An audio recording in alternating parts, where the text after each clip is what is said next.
Hello friends, तो आज के इस वीडियो में हम CA515 मॉड्यूल का कनेक्शन जानेंगे। कैसे हमको कनेक्शन करना है उसके बारे में डिटेल्स जानेंगे। वैसे ये लगभग 35 वाट का आउटपुट दे सकता है। आप इससे कोई भी वोल्टेज आउटपुट पा सकते हो।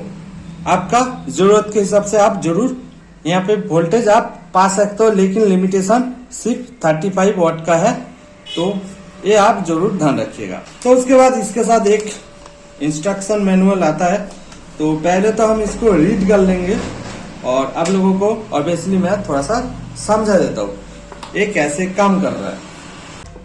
तो यहाँ पे दिया गया है ये स्पेशली फॉर 3.3 और 5 वोल्ट के लिए यूज करना है। ज्यादा ये पावर आउटपुट नहीं दे सकता, लेकिन हाँ इससे भी आप 12 वोल्ट निकाल सकते हो। ऐसा कोई दिक्कत नहीं है, किसी भी जगह पर आप लगा सकते हो। तो चलिए पहले तो समझ लेते हैं यहाँ पे जो डायग्राम दिया गया है इसका क्या मतलब है। तो यहाँ पे जो डायग्राम दिया गया है उस हिसाब से अगर देखें तो ये वाला जो कॉइल है ये बेसिकली प्राइमरी का है और ये सेकेंडरी का। तो एसएमपीएस पर आपको प्राइमरी कहाँ पे मिलेगा? एसएमपीएस पर प्राइमरी मिलेगा जो पॉजिटिव हिस्सा है। ये जो मेन वीसीसी कैपेसिटर है इसका पॉजिटिव पिन पर जो कनेक्शन है यहाँ से जाके कहाँ पे जा रहा है, इसके एकदम बगल वाले या फिर बगल के छोड़ के उसके बाद वाला पर यहाँ पे कनेक्शन जा रहा है। तो ये बेसिकली प्राइमरी कॉइल है। तो इसके साथ जो मैं देख पा रहा हूँ एक डायोड और एक कैपेसिटर और एक रेजिस्टेंस लगा हुआ है, जो कि यहाँ पे है। एक डायोड है, 2 रेजिस्टेंस है, यहाँ पे एक कैपेसिटर है। तो इनमें कोई दिक्कत नहीं है, डिजाइन के हिसाब से यहाँ पे दिया गया है, तो आपको इसको छेड़छाड़ नहीं करना है। यहाँ पे जो भी डायोड कैपेसिटर रेजिस्टेंस रहेगा वो आपको रहने देना है, यहाँ पे कोई भी छेड़छाड़ नहीं करना है। उसके बाद यहाँ पे जो ऑक्सिलरी कॉइल है इसका एक पॉइंट ग्राउंड के साथ यहाँ पे कनेक्शन है और एक ग्राउंड 3 नंबर ऑप्टोकोपलर का पिन पर भी कनेक्शन है। तो ऑक्सिलरी कहाँ से ढूंढेंगे? तो ऑक्सिलरी बेसिकली नेगेटिव पर एक कनेक्शन रहता है, उसका एक कॉइल का एक पिन नेगेटिव पर रहता है, ये नेगेटिव, और यहाँ पे ये कनेक्शन जा रहा है और इसके साथ ए वाला। तो उसके साथ यहाँ पे डायोड भी लगा हुआ है, उसके साथ कैपेसिटर रेजिस्टर, उसके बाद यहाँ पे एक वीसीसी कैपेसिटर जो कि है यहाँ पे। तो ये जो मॉड्यूल है ये इस पे ऐसा कुछ नहीं चाहिए। यहाँ पे दिया गया है कि इस डायोड को भी यहाँ पे नहीं चाहिए। यहाँ पे डायोड इनबिल्ट दिया गया है, तो इसीलिए यहाँ पे डायोड को आपको खोल देना है। डायोड यहाँ पे रहेगा या फिर नहीं रहेगा कोई दिक्कत नहीं है, लेकिन हाँ इसके साथ जो अटैच यहाँ पे जो वीसीसी के लिए जो भी यहाँ पे लाइन जा रहा था उसको आपको खोल देना है। ये चीज आपको हर एसएमपीएस पे देखने को मिलेगा मोस्टली, कि यहाँ से जो मेन पावर है जो पॉजिटिव है 300 वोल्ट का, वो कुछ रेजिस्टेंस होके इस डायोड के बाद में इस कैपेसिटर के साथ पैरेलली कनेक्शन रहता है। यहाँ पे 2 रेजिस्टेंस सीरीज पर रहता है या फिर एक भी रह सकता है। तो ऐसे करके यहाँ पे ये पैरेलली कनेक्शन है, तो इसको आपको खोल देना है। जो कि डायरेक्ट यहाँ से पावर आ रहा था, यहाँ पे 2 रेजिस्टेंस था, मैंने खोल दिया, तो इस कनेक्शन को आपको खोल देना है। यहाँ पे जो रेजिस्टेंस है उसको आपको खोल देना है। वैसे इसमें आप डायोड भी खोल सकते हो, ये भी खोल सकते हो और ये कैपेसिटर भी खोल सकते हो, जो कि ये वाला कैपेसिटर मोस्टली मॉड्यूल पे ये लगता है, लेकिन इस वाला मॉड्यूल पे इसका कोई काम नहीं है। यहाँ पे ही एक कैपेसिटर दिया गया है, ये वाला शायद हो। तो ढूंढ लिया क्या कुछ आपको चाहिए, यहाँ पे क्या कुछ यहाँ पे रिक्वायरमेंट है वो आपने देख लिया।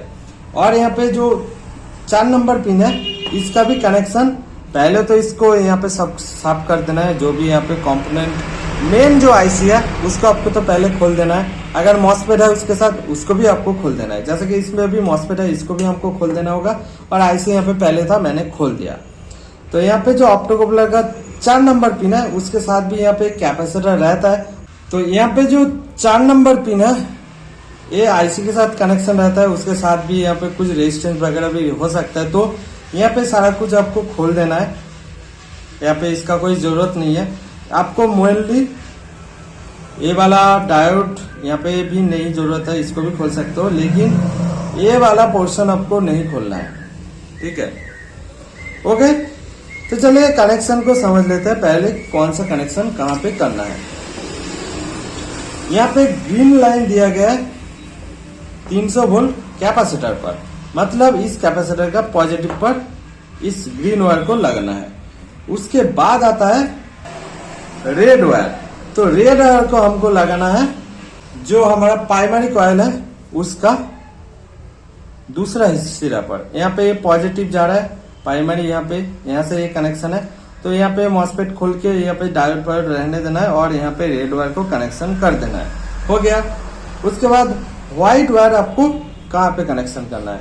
व्हाइट वायर आपको कनेक्शन करना है, ये जो ऑक्सिलरी का डायोड था, डायोड के आगे ही आपको कनेक्शन कर देना है। यहाँ से ग्राउंड जा रहा है, कॉइल से होके यहाँ पे आउटपुट हो रहा है, तो यहाँ पे आपको ये कनेक्शन कर देना है व्हाइट वायर को।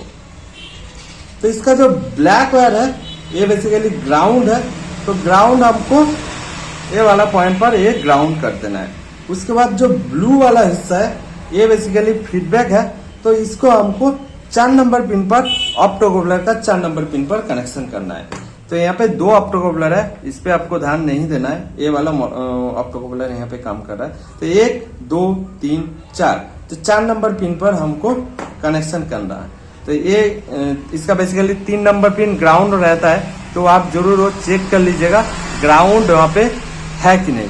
अगर नहीं है तो आपको ग्राउंड करना पड़ेगा। उसके बाद 4 नंबर पिन पर इस ब्लू वाला वायर को कनेक्शन करना है। ठीक है, यहाँ पे ब्लू वाला वायर पर कनेक्शन कर देना है, तो आपका एसएमपीएस परफेक्टली वर्किंग कंडीशन में आ जाएगा। तो आशा करता हूँ आप लोग सही से समझ गए होंगे। ध्यान रखने वाली बात है, यहाँ पे जो पॉजिटिव जा रहा है, यहाँ पे 2 रेजिस्टेंस रहता है, इसको आपको खोल देना है जो कि इस कैपेसिटर पर जा रहा है। वैसे इन केस में ना भी खोलेंगे तो कोई दिक्कत नहीं होगा, क्योंकि डायोड के आगे ही आपको कनेक्शन करना है, तो इनमें आपको ज्यादा तकलीफ नहीं आएगा। मोस्टली केस में ये रेजिस्टेंस को आपको खोल देना होता है, लेकिन इनमें डायोड के आगे कनेक्शन है, क्योंकि डायोड यहाँ पे पहले से ही दिया गया है। तो यहाँ पे हम डायरेक्ट कनेक्शन करेंगे तो डायोड रिवर्स बायस होगा और यहाँ पे रिवर्स वोल्टेज नहीं आ सकता। जो भी वोल्टेज होगा वो इस पॉइंट से ही पाएगा जब एसएमपीएस ऑन होगा। तो आशा करता हूँ मैं आप लोगों को समझा पाया हूँ। अगर इससे रिलेटेड कोई भी जानकारी चाहिए आप कमेंट बॉक्स में जरूर कमेंट कर देना, और अगर वीडियो अच्छा लगा तो इन्फॉर्मेटिव लगा तो एक लाइक जरूर करके देना और चैनल को जरूर सब्सक्राइब करके रखना। तो आज के लिए इतना ही, बाय।